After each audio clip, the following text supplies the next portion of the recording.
মন্ত্রণালয়কে পরিষ্কার পরিচ্ছন্ন অভিযান দরকার। এখানে একটা বিশাল সিন্ডিকেট রয়ে গেছে। আয়রা থেকে শুরু করে যাদের মাধ্যমে লোক পাঠানো হচ্ছে, আমার কাছে মনে হচ্ছে যে এই সিলেক্টিভলি বিভিন্ন কোম্পানি থেকে লোক পাঠানো বন্ধ করে ওপেন করে দেওয়া দরকার।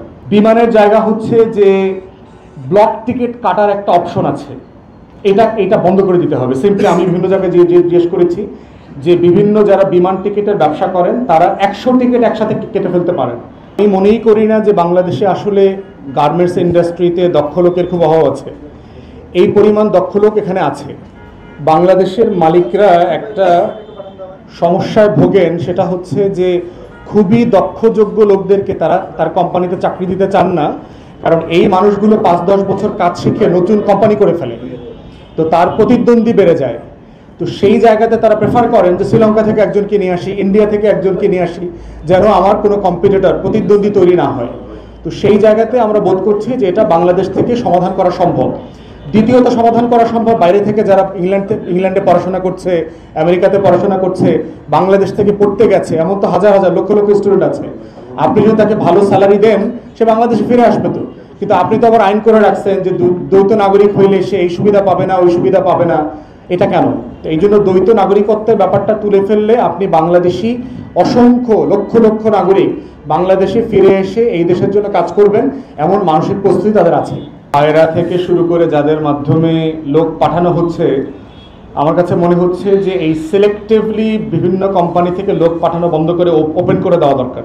ওপেন টেন্ডারের মতো ওয়েবসাইট থাকবে, যে কেউ ওখানে আবেদন করে আপনার ওখান থেকে লোক পাঠাতে পারবে, এবং তাকে হেল্প করছে কে, ওই এজেন্টের রেজিস্ট্রেশন ডিটেলস ওখানে থাকতে হবে, এবং প্রত্যেক শ্রমিকের এগেনস্টে একটা পার্টিকুলার ফান্ড অ্যালোকেট করতে হবে ওই লোকের কাছ থেকে।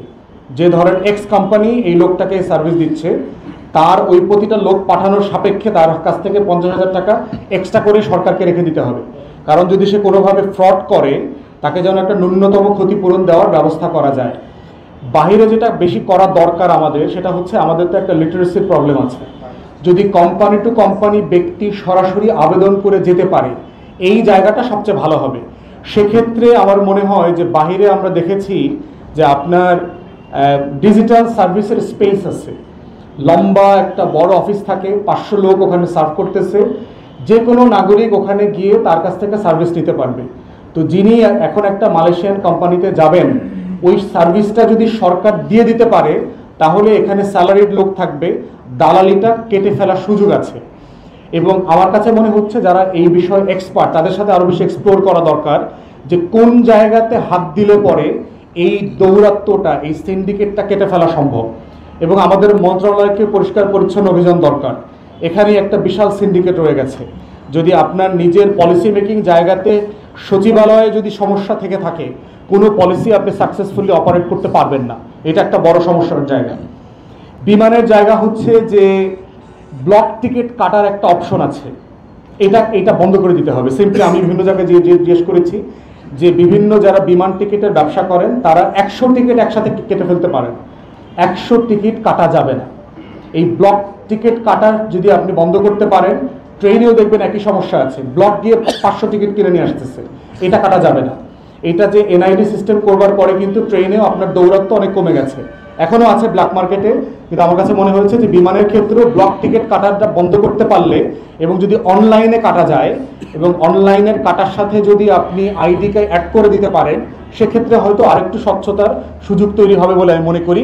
বাট বিমানের ম্যানেজমেন্টেও পরিবর্তন দরকার। রিসেন্ট ম্যানেজমেন্ট পরিবর্তনের কারণে দেখেন প্রতি মাসে এখন প্রফিট হচ্ছে। মন্ত্রণালয়কে পরিষ্কার পরিচ্ছন্ন অভিযান দরকার। এখানে একটা বিশাল সিন্ডিকেট রয়ে গেছে।